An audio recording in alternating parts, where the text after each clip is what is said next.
जगह जहां मैं मौजूद हूं कोई सहरा नहीं बल्कि दरियाए रावी है, जहां कभी छाठे मारता दरिया बहता था, अब रेत का ढेर बन गया है। 4 दिन बाद एक दिन आता है, उसके बावजूद भी पानी तो आता है नहीं। तो फिर टैंकर ही यूज करते हैं, टैंकर इस्तेमाल करते हैं, क्या करें। टैंकर बंद करना चाहिए, लाइन में पानी दे दें, ये होना चाहिए, क्योंकि टैंकर में पैसे ज़्यादा ले रहे हैं लोग, इस वजह से। उनकी तरफ से मसला ये आ रहा है कि उनकी तरफ से जो सिग्नल है वो बड़ा डेंजरस है पाकिस्तान के लिए। पाकिस्तान को जितना पानी मिला करता था दरियाए चनाब से, अब वो नहीं मिल रहा। डेवलपमेंट बैंक ने बोला है कि पाकिस्तान में 80% ऐसा पॉपुलेशन है जिनको साफ पानी पीने को नहीं मिल रहा है। लेकिन इस समय सिंधु नदी और उसकी सहायक नदियों में पानी का स्तर खतरनाक रूप से नीचे चला गया है। पाकिस्तान के अपने आंकड़ों के मुताबिक इस साल पानी की उपलब्धता में करीब 35 से 40% की कमी दर्ज की गई है। पंजाब और सिंध के किसान सबसे ज्यादा प्रभावित हैं। खेत सूख रहे हैं, गन्ने और कपास की फसलें बर्बाद हो रही है। कई इलाकों में किसानों ने बोवाई ही छोड़ दी है, क्योंकि उन्हें पता है कि पानी नहीं मिलेगा। भारत ने तो क्लियर कट बोल दिया है कि जब तक आप टेररिस्ट लॉन्च पैड को बंद नहीं करते हो, हम पानी नहीं छोड़ेंगे, नॉन नेगोशिएबल है, और any future acts of terrorism will be considered a war. अब देखते हैं कि वर्ल्ड बैंक ने भी क्लियर कट बोल दिया है कि वो मध्यस्थता नहीं कर। मुल्क में पानी की किल्लत 40% से बढ़ गई। तरबेला डैम और चश्मा बैराज में पानी की एक बूंद भी ज़राअत के लिए दस्तयाब नहीं। मंगला डैम में सिर्फ 1,07,000 एकड़ फुट पानी दस्तयाब है। इंडस वाटर ट्रीटी को अबेयंस में डाले हुए 1 साल हो गया है, एंड इससे दिखता है कि पाकिस्तान के अंदर थोड़े बहुत चेंजेस अब दिखने शुरू हो चुके हैं। इस साल will be the real test of the game, क्योंकि इस बारी पानी हम कंट्रोल करते हैं। जब टूटी बंद करेंगे तो ये भूखे मर जाएंगे। This is what prime minister Narendra Modi's approach is. ये जो झुकेंगे, वो कहते हैं ये झुकेंगे हमारे आगे, ये भीख मांगेंगे हमारे आगे। ये स्टोरी है कि पाकिस्तान का शुमार दुनिया के उन 10 ममालिक में होता है कि जहां पे खुराक की कमी का सामना है लोगों को। 250 million people can die if there is no food, no agriculture, no production. हमारी कंडीशन तो बन जाएगी दुबई वाली, सऊदी अरब वाली। तो ये पाकिस्तान और भारत के दरमियान में जम्मू एंड कश्मीर एक न्यूक्लियर फ्लैश पॉइंट है। उसके साथ ये दूसरा अब जो बड़ा बोन ऑफ कंटेंशन है वो IWT का है। तो आप की ओपिनियन में ये कितना बड़ा डेंजर पोज कर सकता है इस खित्ते के, यानी साउथ एशिया के अमन को, अगर इंडिया अपनी इस जिद पे रुका रहता है कि उसने ट्रीटी को बहाल नहीं करना। Your take. एक चीज जो बहुत इम्पोर्टेंट है वो ये कि जो फॉल्स फ्लैग ऑपरेशन इंडिया ने पहले किए जी टर्म प्रोजेक्ट है, यानी उसने एक क्राइसिस क्रिएट किया, लेकिन जो इंडस वाटर ट्रीटी का जो एबियंस में डाल दिया है या एक सस्पेंशन है, ये तो एक बहुत लॉन्ग टर्म इफेक्ट लाएगा पाकिस्तान की इकोनॉमी पे, और ये यकीनन एक बहुत ही सीरियस मामला है जिसके ऊपर पाकिस्तान को अपने तमाम डिप्लोमेटिक या लीगल चैनल्स को एक्सप्लोर करने की जरूरत है। अब ये तो Vienna convention on the laws of the treaty है 1969 का, ये तो बहुत क्लियर कहता है कि अगर कोई भी पार्टी जो है वो ट्रीटी को सस्पेंड नहीं कर सकती ना विदाउट ये रीजन जो है, लीगल रीजन, यूनिलैटरली सस्पेंड नहीं कर सकती उसको। डी ये नहीं है, क्योंकि फिर उसके बाद दूसरी पार्टी के पास भी ये राइट होता है कि वो ट्रीटी को खत्म कर दे या उसको सस्पेंड कर दे। लेकिन देखिए यहाँ पे ट्रीटी जो है वो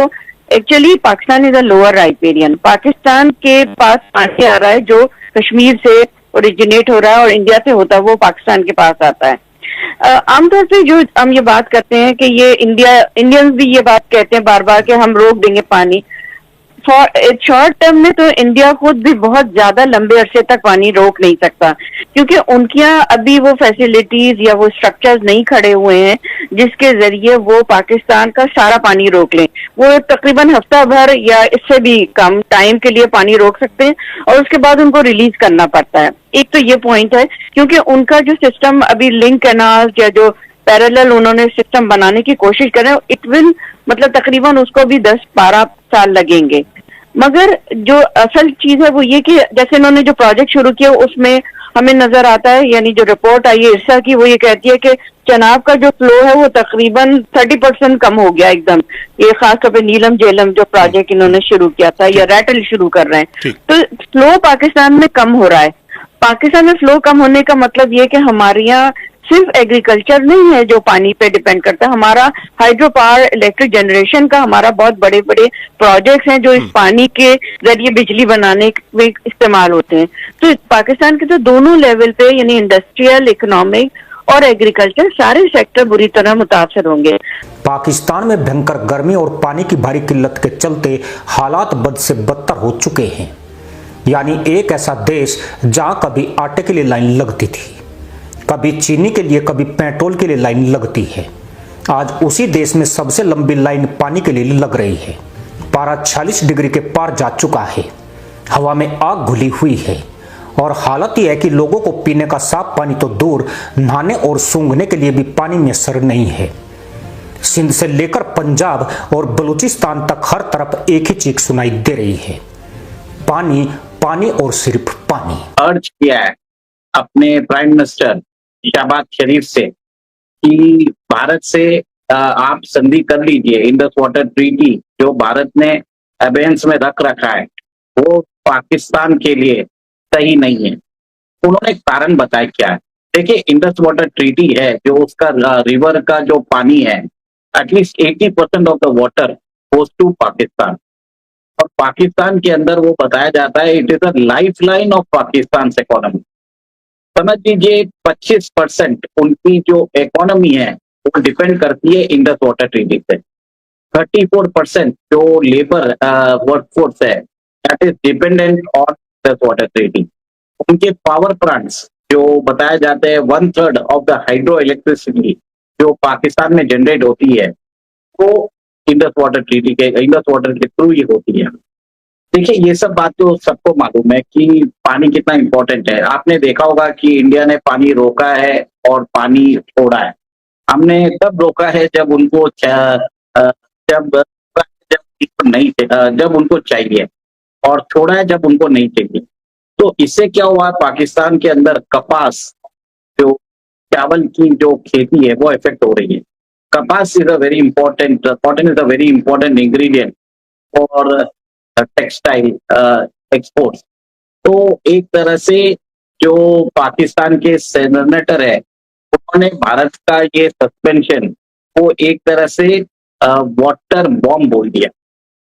तो आप समझ लीजिए ये वाटर बॉम्ब है क्या। मतलब मैं जो बोलता हूँ ये असली वजह नहीं है पाकिस्तान के लिए, क्योंकि आपने देखा होगा कि अभी सिंध में भी चालू हो गया प्रॉब्लम्स, वहां पे पानी नहीं है।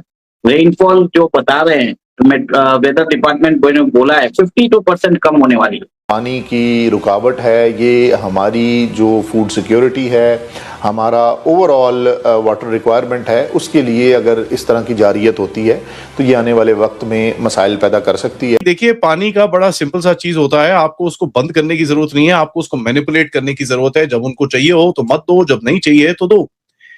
इसके अंदर आपके पास एक बहुत बड़ा टैक्टिकल वेपन आता है। एटम बम धमाका ना करती तो इंडिया जो है वो जाहिरियत करता और इंडिया आ जाता। मैंने अर्ज किया ना, ये बिल्कुल गलत है। 60-65 बरस में उनने कोई हमला नहीं किया हम पे, हमने किया पहल। सऊदी अरब ने पाकिस्तान को डायरेक्ट जंग में घिसेटने की पूरी प्लानिंग की हुई है। बंद करने की जरूरत नहीं है, आपको उसको मैनिपुलेट करने की जरूरत है। जब उनको चाहिए हो तो मत दो, जब नहीं चाहिए तो दो। इसके अंदर आपके पास एक बहुत बड़ा टैक्टिकल वेपन आता है। दूसरा बात करते हैं चिनाब के ऊपर। चिनाब के ऊपर काफी सारे प्रोजेक्ट्स बन रहे हैं। पकलदुल जो 1000 मेगावाट का है, कीरू जो 624 मेगावाट का है, क्वार जो 540 मेगावाट का है, रातेल जो 850 मेगावाट का है। ये बड़े बड़े प्रोजेक्ट्स जिनके ऊपर काम चल रहा है और फुल पावर में काम चल रहा है। और सबसे बड़ा जो इसका स्ट्रेटेजिक राइवल है सावलकोटे जो 1856 मेगावाट का है, और बुसरार जो 800 मेगावाट का है। अगर आप ये दो फटाफट इसको कर पाएं तो बहुत ही ज्यादा एक गेम चेंजर बनेगा। It will be complete game changer as far as the Chenab is concern. उसके बाद देखिए होता क्या है कि जो एक बुसार जो है एक बहुत ज्यादा मैटर करता है, क्योंकि एक एक फ्यू पोटेंशियल स्टोरेज डैम है ये। This is not run of the river dam, this is a huge storage dam जहां पर आप पानी बहुत सीजन्स तक होल्ड अप कर सकते हो। तो कहीं ना कहीं अगर आप देखोगे इसका 1 साल तो हो गया, अनदर 2-3 इयर्स के अंदर आपको इसका इम्पैक्ट आता हुआ दिखेगा। झेलम एक्सेस की तरफ जाए तो तुलबुल नेविगेशन सिस्टम जो वुलार बराज वहां पर बन रहा है, जो हिस्टोरिकली ब्लॉक्ड है काफी टाइम से, पाकिस्तानी आके हमेशा रोते थे, अब पूरी तरह से फुल पावर फुल जोश में आगे जाया जा रहा है। यहां पर विंटर फ्लो जो है पाकिस्तान का वो पूरी तरह से कंट्रोल करता है। इसके अंदर हमारे लिए नेविगेशन, लोकल वाटर कंट्रोल, बहुत सारी चीजें काम में आती हैं and we can actually do a lot. देखिए एक चीज आपको समझाऊं, इन चीजों के ऊपर पाकिस्तान को काफी टैक्टिकल चीजें भी पता चलती थी। सीजन के टाइम पे जब भी जैसे आप जब डैम खुलने का टाइम होता था, अगर वो डैम सडनली बंद हो जाए तो पाकिस्तानी देखते थे कि भैया ये बंद क्यों है, कोई मिलिट्री मूवमेंट हो रही है क्या नहीं है, व्हाट इज हैपेंड। तो lot of tactical intelligence data इनको मिलता था कि भाई क्या एक्टिविटी चल रही है भारत में, without actually looking into Bharat, just looking at the water flow, इनको वो पता चल जाता था कि कोई मूवमेंट हो रही है तभी वहां पर बंद करा है, या कुछ हो रहा है वहां पर तभी बंद करा है, ज्यादा रेनफॉल नहीं हुई, कुछ यहाँ पर एक्सिस्टेंशियल कैपेबिलिटी नहीं है, मतलब मिलिट्री की मूवमेंट हो रही होगी। So there is a lot of 2 and 2 4 that the Pakistanis could do with regards to this entire thing।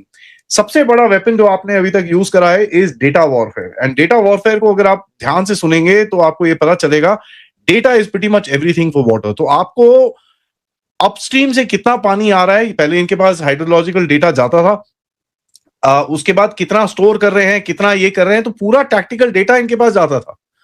अब वो डेटा नहीं जाता है, इनको पता ही नहीं चलता भैया अपस्ट्रीम में कितना पानी है, कितना रिजर्वॉयर में, कितना छूटेगा कितना नहीं छूटेगा, they have no idea. And the worst part is when something like that happens, आप अपनी एडवांस फूड मॉडलिंग नहीं कर सकते, क्रॉप प्लानिंग नहीं कर सकते, रिजर्वॉयर की कोऑर्डिनेशन नहीं कर सकते। अब भैया आपने यहां पर सेट करा अपना रिजर्वॉयर की यहां पर पानी आएगा, पानी साला इधर आया था, यहां से यहां कैसे लेके जाओगे। So there is a big problem. और पाकिस्तानियों ने अपने कनाल